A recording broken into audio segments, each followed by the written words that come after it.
Bonsoir à tous et bienvenue dans votre journal. Avec nous ce soir sur le plateau, Pierre Bellucci. Bonsoir Pierre. Bonsoir Amina, bonsoir à tous.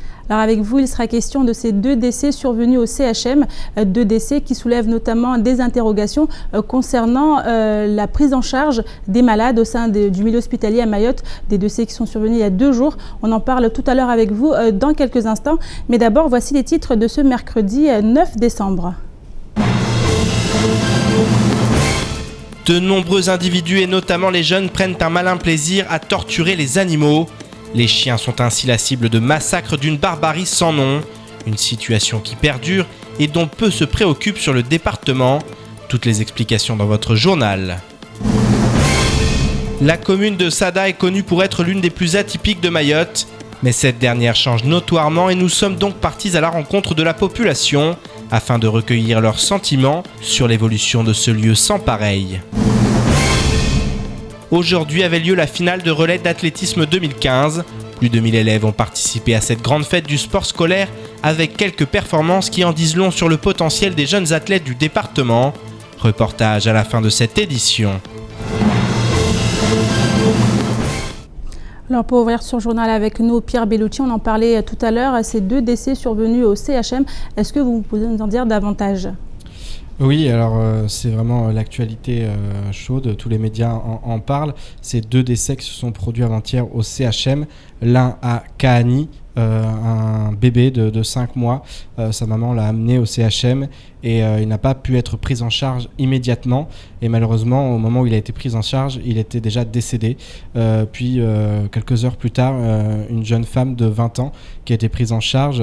Cette jeune femme a présenté des anomalies, elle a subi des tests et elle a subi une anesthésie locale et puis elle a subi une piqûre proche de l'abdomen, proche du cœur probablement, et ça se serait mal passé et elle en est décédée. Les médecins ont tenté de la réanimer, ils n'ont pas pu, en vain pendant 1 heure. Donc 2 décès qui posent beaucoup de questions. Alors notamment celle de la prise en charge des patients, des malades qui arrivent au CHM. On parle de surcharge de travail. Est-ce que c'est l'une des conséquences de ce fait ?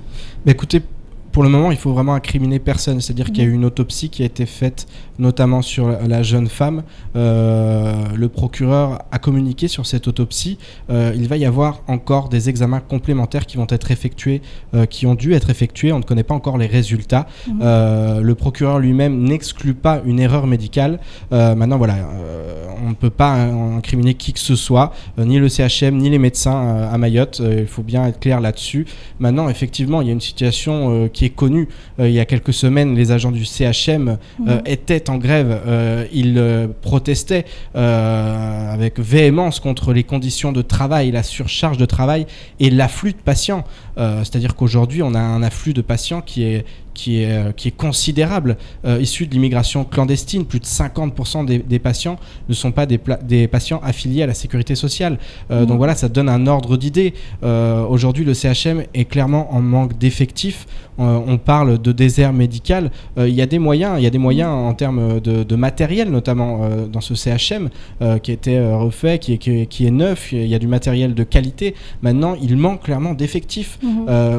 En comparaison, à l'afflux et au nombre de personnes. Mais là encore, c'est un problème de chiffres, c'est-à-dire qu'on nous parle à Mayotte de 220 000 habitants. On sait que ce chiffre est faussé, donc à tous les niveaux aussi, l'argent qui est alloué au CHM va en conséquence de ce chiffre, et forcément, il y a des problèmes. Alors, est-ce que les premières conséquences, on les voit ? On ne sait pas, il est peut-être un peu trop tôt pour s'avancer là-dessus. Maintenant, il y a clairement un problème au sein de la santé, et c'est un problème de santé publique du coup. Merci beaucoup Pierre, on attend davantage de précisions sur ces 2 décès. Et les chiens du 101e département sont souvent les souffres-douleurs d'une jeunesse en mal d'amour et d'encadrement. Un sujet récurrent à Mayotte. On se souvient notamment de ce chien pendu au collège de Sada ou encore celui retrouvé pendu à Mamoudzou. Et si ces jeunes agissent en toute impunité, les cris de souffrance de ces chiens ne passent pas inaperçus dans le quartier de Mtsangatiti à Sada. Nous nous sommes rendus sur place pour recueillir les témoignages de ceux qui ont assisté à cette barbarie. Reportage Shakila Issouf et Leslie Vimné. Les cris des chiots retentissent bien souvent dans la nuit. Brûlés, torturés, de nombreux chiens élevés par des jeunes à Mayotte subissent des sévices inqualifiables. À défaut d'être leur ami de compagnie, ils deviennent l'objet de tortures de jeunes égarés et inconscients. Le rôle des caddies est donc indispensable pour sensibiliser et éduquer cette jeunesse en manque de repères. Le chien, moi je dirais que on peut en avoir un chien pour être gardé dans la maison. Si jamais il y a un brigand ou il y a quelqu'un des voleurs comme à l'état actuel, comme vous le savez. Mais tout simplement, il ne faut pas aller prendre une dizaine de chiens et les garder chez soi. C'est rien. Avec les gamins, moi je ne sais pas pourquoi ils s'intègrent avec des gens ou des choses comme ça. Quand tu tortures, c'est personnel, on ne peut pas savoir pourquoi. Pourquoi tu élèves un chien et le torturer après? C'est parce qu'ils n'ont pas conscience, ils pensent que ce n'est pas des êtres... un chien, pour nous les musulmans, les chiens c'est impur. Quand ça ne sert plus, tu peux le tuer, c'est comme ils disent. Mais il faut peut-être travailler encore plus avec ces gens-là. C'est un signe ils veulent qu'on s'occupe d'eux. Cette violence semble décrire un mal-être plus profond de jeunes en mal d'amour et de repères qui exploitent la faiblesse d'être plus faibles qu'eux. Même si la religion musulmane interdit la torture et ses horreurs infligées aux animaux, cela n'empêche que ces actes existent et rien ne semble être fait pour que cela cesse. Malgré son cadre paradisiaque, Sada est entachée par la torture de chiots vivants reclus ou élevés pour le combat. Moi je travaille avec les gamins depuis toujours. C'était toujours mon travail depuis mes 18 ans. Je suis bénévole chez les jeunes. Et puis maintenant que je suis professionnel, je suis enseignant, je travaille aussi avec les jeunes. Donc mon boulot c'est de les conseiller, d'essayer de les aider à ne pas sombrer dans ce genre de choses. Il y en a que tu ne pourras jamais rattraper, mais il y en a, à force de travailler avec, on arrive à récupérer. Donc je crois qu'il ne faut pas non plus baisser les bras, il faut continuer à œuvrer pour que ces jeunes quittent ce milieu et intègrent la société civile. La souffrance des jeunes s'exprime parfois par des actes cruels, pour ne pas dire criminels. En effet, il y a de quoi être scandalisé à voir les horreurs infligées aux chiens. La peur de dénoncer ou seulement d'en parler est palpable dans ce quartier où beaucoup d'administrés sont choqués face à de telles barbaries. Alors Pierre, des barbaries qui choquent beaucoup de personnes, le sujet on l'a vu est récurrent ici à Mayotte. Alors qui choque, je sais pas, oui, effectivement il y a une partie de la population, il y a certaines personnes qui y sont sensibles, mais enfin lorsqu'on voit à quel point ça se répète et ça se répète et ça se répète encore, et à quel point c'est quotidien, c'est-à-dire que vraiment les animaux sont considérés d'une manière... ça laisse pantois quoi et voilà, il y a beaucoup d'associations en tout cas notamment Gueule d'amour qui est complètement atterrée, qui ne sait plus quoi faire parce que c'est une barbarie, mais c'est une cruauté qui n'a pas de sens quoi. C'est vraiment être cruel pour être cruel quand on voit comment sont traités ces êtres vivants, puisque jusqu'à preuve du contraire il s'agit d'êtres vivants. On sait qu'il y a une loi qui est passée pour justement sur le fait qu'ils sont sensibles, ils ressentent la souffrance, et lorsqu'on entend les cris, et c'est notamment le cas dans ce quartier, ils entendent les cris de douleur de ces chiens, mais voilà, on a même du mal à trouver les mots pour exprimer ça, et puis et en général ça commence par là, on commence à torturer des animaux, c'est qu'il y a un problème, c'est qu'il y a quelque chose qui ne va pas. Est-ce qu'au niveau des autorités, est-ce qu'on a justement des réactions par rapport à ce sujet ? C'est aussi là le problème dans ce sujet, c'est qu'il n'y a quasiment pas de réaction, c'est-à-dire que tout le monde s'en moque, ce ne sont que des chiens, voilà, ils sont effectivement torturés, pendus, on en retrouve de temps en temps, mais qui est vraiment peiné, qui est vraiment affecté. Bon, il y a d'autres problèmes à Mayotte, effectivement c'est le cas, il y a d'autres problèmes. Maintenant c'est une barbarie qui devrait être sanctionnée et sévèrement sanctionnée. Justement à Mayotte c'est pas sanctionné, la sanction n'est pas présente et ça laisse un sentiment d'impunité pour ceux qui pratiquent ces barbaries. Tout à fait, oui, tout à fait. Alors, effectivement, les forces de l'ordre ont beaucoup de travail à Mayotte et c'est pas la priorité.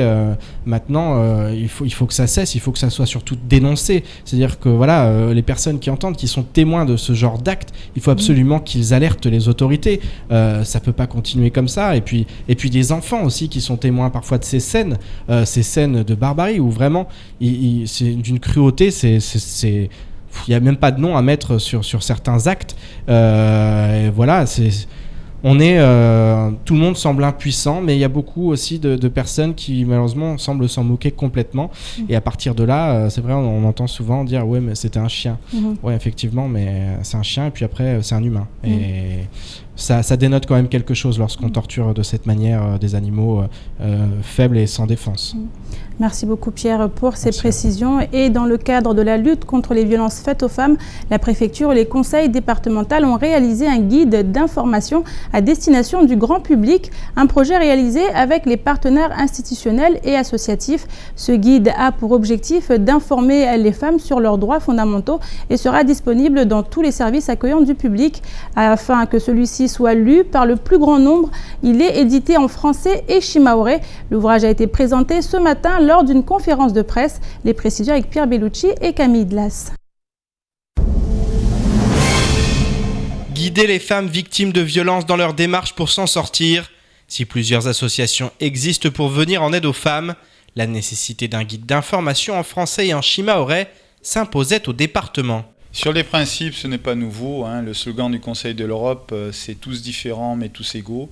Les hommes et les femmes sont certes différents mais doivent bénéficier des mêmes droits. Donc la question des violences faites aux femmes a toujours fait l'objet d'un traitement de la part de l'État, des collectivités et des associations. Aujourd'hui, l'initiative qui a été pensée par la déléguée des droits des femmes est largement soutenue par le Conseil départemental d'accès aux droits, y compris financièrement. Cette initiative fait l'objet d'un guide sous forme de répertoire traduit en shimaoré et permettant aux femmes de se repérer dans le maquis institutionnel auquel elles sont parfois confrontées. À Mayotte, de nombreuses femmes n'osent jamais porter plainte. Difficile donc de se faire une idée du phénomène sur le département, même si certaines données ont de quoi alerter. Alors, ce phénomène, il relève aussi d'un traitement judiciaire. Il est évoqué plus d'une centaine de cas via la justice et le TGI concernant en 2014-2015 ces faits. On pense sincèrement que c'est un chiffre noir, puisqu'on peut penser que au moins 4 fois plus de faits se produisent sur Mayotte, tout comme d'ailleurs dans les autres départements de métropole, où manifestement le sujet est encore relativement tabou et les victimes n'osent pas porter plainte, souvent malheureusement, faute de soutien et d'accompagnement. Accompagner les femmes dans ce moment difficile que représente la dénonciation, voici aussi la tâche des autorités, et cela passe notamment par un travail de mise en confiance des victimes. De manière générale, le silence, l'isolement de la femme sont les alliés des auteurs des faits, des auteurs des violences conjugales, et bien souvent les hommes. Cette position de la femme, qui est en fait générée par une crainte, doit être contrariée par la confiance qu'elle peut avoir envers les institutions. À partir du moment où elle saura qu'elle sera accompagnée dans le dépôt de sa plainte, qu'elle sera accompagnée au moment de son audition, puis qu'elle sera protégée après son audition, je pense qu'elle aura envie, cette femme, justement de rompre le silence et de ne plus subir que ce soit les coups ou un harcèlement moral dénigrant quotidien. Cette position de la femme doit aussi s'accompagner pour nous, institutions, d'un système de protection globale. Il s'agit tout simplement de sanctionner les auteurs des faits et de protéger la femme, ses enfants.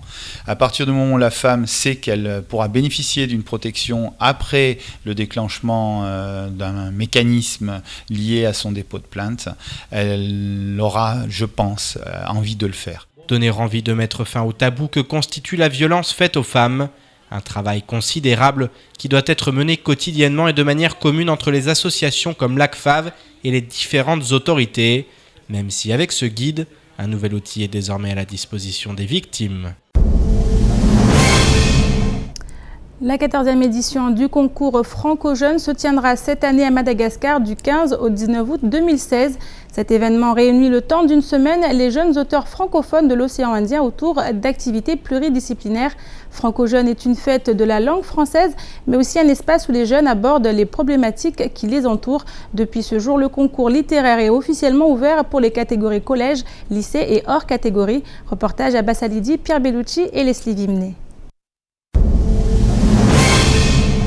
Le concours est désormais ouvert. Le festival interrégional franco-jeune se tiendra en août 2016 à Madagascar et devrait cette année encore révéler les talents de la région océan Indien.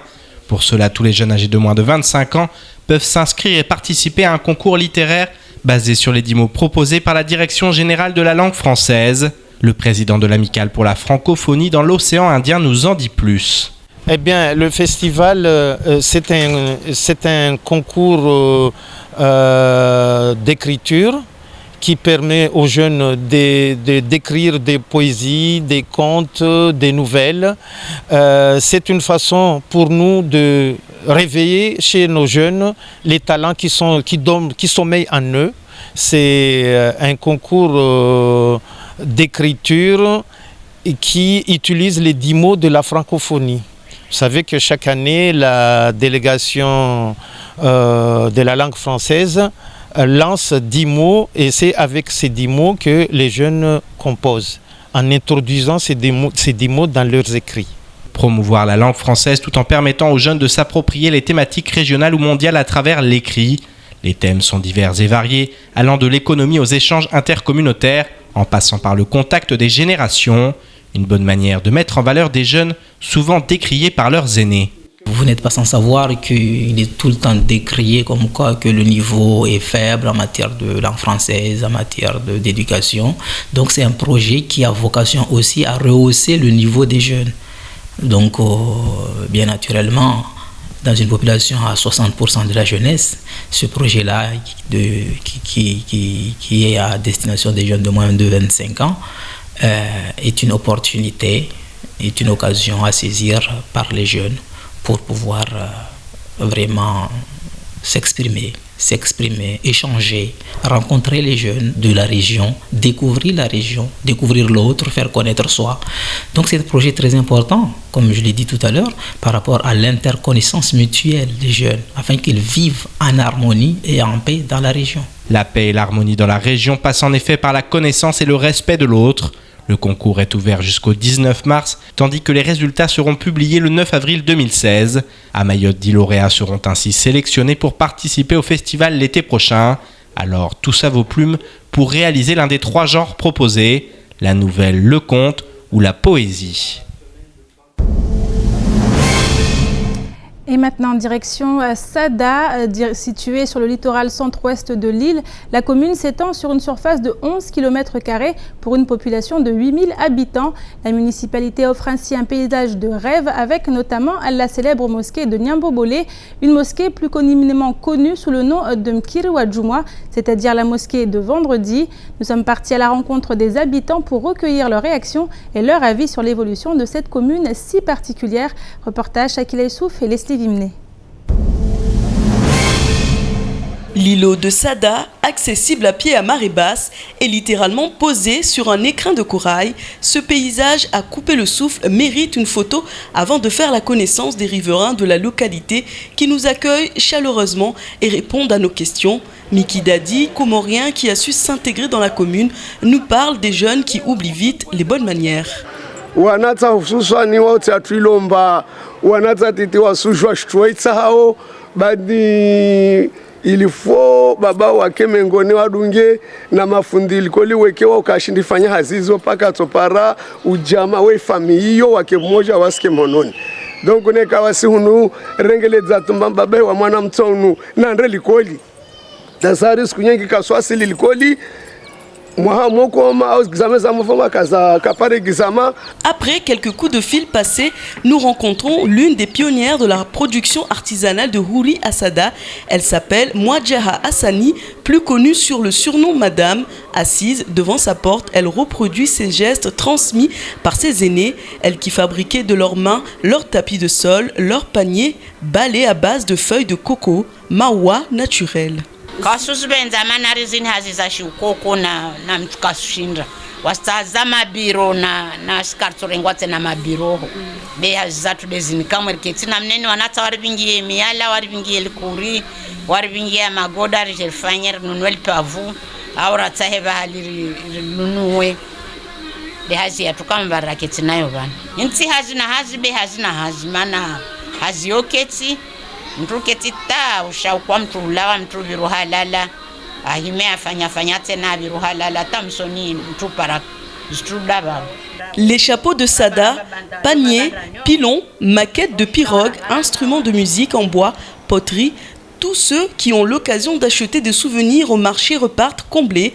Avant de quitter cette commune au paysage illydique, nous faisons la connaissance d'une ancienne Soroda, toujours vivante, qui dit enfin se sentir bien dans sa commune et tenait à remercier Anchia Bamana, la mère de Sada. Kasanda bure mana sasi mwana tungwa mjandia ajapara yezi aketar maishiri sama zile zaka nyingi zile tamarati mengi ya lawa mana zile sama zile za kujina na maradhi wanatamka kula maradhi ya miru ya tendre na kalte zanguwa de kalte ha kalite msomvenzani mbeshe marahaba mwezi Mungu amjande inshallah. Mwezi Mungu amheti harmaishiri harahana furaha tala salama salmina insha Allah taala. Mwezi Mungu arjande stambu nyingi zini, Mwezi Mungu azitowe riparo utulivu insha Allah harmali dagolatu. Je vous propose maintenant de faire un petit tour d'horizon du reste de l'actualité de ce mercredi 9 décembre. C'est tout de suite dans l'actualité en bref. Si le service des transports maritimes coûte cher au département, celui-ci se demandait déjà en 2013 dans quelle mesure il lui appartenait de payer.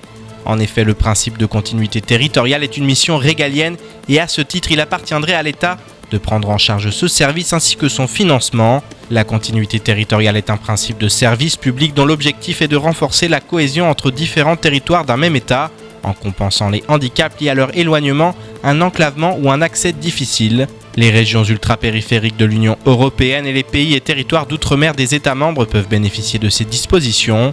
En pratique, ce principe se traduit par un système d'aide ou de facilité fourni par l'État envers les citoyens ou les entités régionales concernées. Ainsi, rien ne permettrait d'empêcher la mise en place d'un tel dispositif pour Mayotte et ses traversées entre petites et grandes terres. Les parlementaires demandent donc au gouvernement une remise à plat des dotations accordées aux collectivités afin de leur permettre d'aménager le territoire. Enfin, il serait bon une bonne fois pour toutes de revoir l'échelle des compensations lorsque l'État s'est désengagé de ses missions en défaveur des collectivités.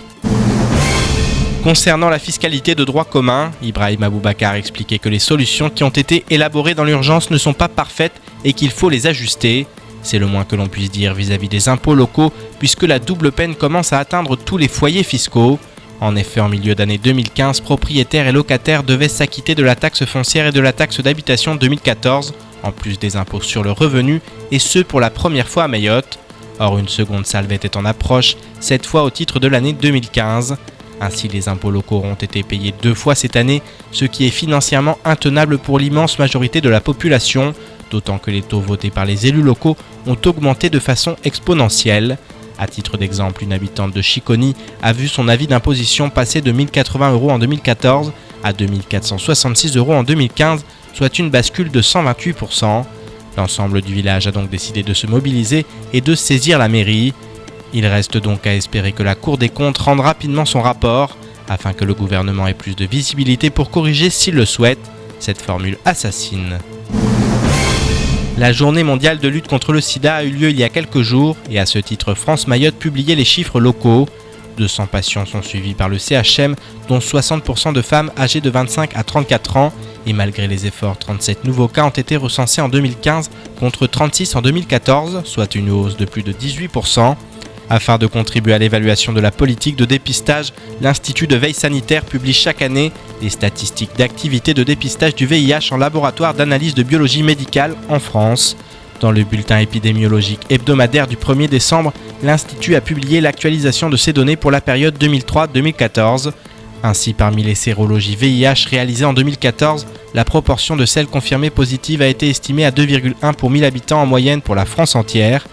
Les proportions les plus élevées dans le pays ont été observées en Guyane 7,2, en Île-de-France 4, en Guadeloupe 3,4 et à Mayotte 2,5. Dans les autres régions, elles s'échelonnent entre 0,4 et 1,9 pour 1000 habitants, avec une proportion de 1,3 pour l'ensemble de la métropole. Mayotte figure donc parmi les départements français où le nombre de cas de personnes dépistées et infectées chaque année est le plus important. Nous l'avons évoqué dans les brèves, les habitants de Chiconi, comme la plupart de ceux qui doivent payer leurs taxes cette année, se retrouvent étouffés par les sommes réclamées. À ce titre, les habitants de cette commune ont décidé de manifester ce dimanche afin de contester cette injustice fiscale. L'une des organisatrices du mouvement a accepté de nous en dire davantage sur l'ambiance actuelle dans la commune. On l'écoute. C'est le déficit abyssal de la commune de Chiconi est existant depuis des années et connu de tous. Donc au jour d'aujourd'hui, on demande à la population d'assumer ces déficits, sachant qu'on est encore dans l'attente du règlement de ce qui a été détourné l'année dernière à la commune de Chiconi. Donc s'ils n'arrivent pas à combler le déficit, ce n'est pas aux contribuables de l'assumer tout seul. Donc qu'il y ait une augmentation d'une dizaine de pourcents, on peut comprendre, mais 130%, je suis désolée, c'est pas possible. Et enfin, aujourd'hui, la dernière compétition de l'année, à savoir le championnat de Mayotte de relais 2015, a regroupé sur la piste d'athlétisme du stade de l'Abattoir plus de 1000 élèves de toute l'île, écoles primaires, collèges et lycées réunis. Un événement réussi avec des performances qui augmentent chaque année. En effet, le potentiel d'athlètes sur le département n'est plus à prouver à l'heure où la discipline se restructure sur le département. Un sujet signé Élisée Roboitezan et Pierre Bellucci. Ils étaient près de 1000 élèves venus de tous les établissements du département pour participer à cette grande finale 2015 de relais. Un grand événement qu'Hervé Cura, en charge de l'UNSS, nous décrit en ces termes. Alors il s'agit d'un championnat d'académie qui regroupe les meilleurs athlètes de toute l'île, collège, lycée et même école primaire, puisque ce matin on a commencé avec les CM1 et CM2. Donc dans le cadre d'activités relais, 4 x 30 mètres pour les tout petits, 4 x 60 pour les moyens, on va dire, et 4 x 100 mètres pour les plus grands. Et puis, particularité cette année, nouveauté, on a aussi des relais longs à la fin de la journée, puisqu'on aura des relais medley, 800, 200, 200, 800 mètres. C'est une nouveauté cette année. La compétition a permis de récompenser les meilleurs athlètes scolaires venus de toute l'île. Les performances ont été au rendez-vous, laissant présager le meilleur pour l'avenir. Objectif pour l'année prochaine, avoir encore davantage de gamins, mais on est déjà quasiment au maximum sur une compétition comme aujourd'hui. Donc objectif, améliorer les temps de nos équipes, de nos jeunes qui concourent. L'objectif pour l'année prochaine, c'est d'amener l'équipe 2 sur le podium en deuxième place. Et on avait une équipe 3, donc éventuellement de faire un podium avec uniquement Pamandzi. Donc d'ailleurs, les voilà. On n'est pas Manzi. C'est pas Manzi, mais deux équipes, l'équipe 1 et l'équipe 2 de Pamandzi. Du côté des élèves, ce genre de compétition est toujours vécu comme un grand moment de défoulement. Et tous ont bien compris que l'important ne réside pas uniquement dans la victoire, mais dans le fait de participer. C'était super bien, on était bien préparés. C'était super. C'était cool, c'était bien. C'est plutôt bien, mais surtout c'est qu'on a tous participé, donc c'est bien. J'ai bien aimé de participer dans le concours. Et même si on n'a pas vraiment gagné, mais c'est bien. L'année prochaine, on croit qu'on peut gagner. On peut sortir les premiers. Les futurs grands athlètes mahorais ont brillé et se donnent déjà rendez-vous l'année prochaine pour un nouveau passage de relais dans la joie et la bonne humeur. Et c'est la fin de cette édition. Merci à vous de l'avoir suivi. Une édition rediffusée sur notre site l'infocoesie.fr et sur OM5. Dans quelques instants, vous serez en compagnie d'Ornella Perrine pour la météo. Suivra juste après l'invité du temps de parole, Benissa Ousseni. Il était ce matin au micro de Patrick Mian, que vous retrouverez demain matin dans la matinale. Et demain soir, vous serez en compagnie pour une nouvelle édition avec Shakila Issouf. Bonne soirée à vous sur KTV.